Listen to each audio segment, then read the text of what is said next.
ለምን ትምህርት አልሄድሽም? ትንሽ ስራ በዝቶብኝ ነው። ስራው በኋላ አይደርስም ነበር? ቤዛ ዛሬ አትይጂ ብዙ ስራ ስላላለችኝ። እሺ ስሪ በቃ።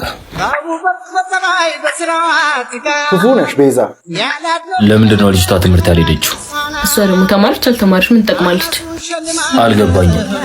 ተዋት በቃ ስራ መስራት ይሻላታል። ቤት ሄዱ ነው? ትምህርት ቤት ሄዷል።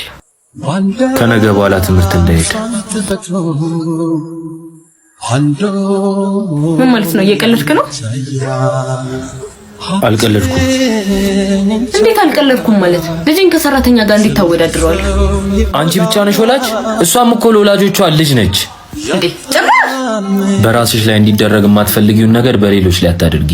ለራስሽ የምትሰጪውን ቅጣት ታክል ክብር ለሰዎች ብትሰጪ መልካም ነበር። ጉድ እኮ ነው። ለሰራተኛ ብለህ ነው ሁሉ ነገር የምትናገረው? ለሰራተኛ ስለ አይደለም መናገር። ካምቧ ላይ የጸባይሽን ካላስተካከል እኔና አንቺ አብረን መቀጠል አንችልምሽ። እንዴ ዮናስ! ምን አይነት ወንድ ነው በእናትህ? ዮናስ! ያስተበጭባል። ሁሉም ሰው እኩል ነው። ሰው መከበር ያለበት በሰውነቱ ነው።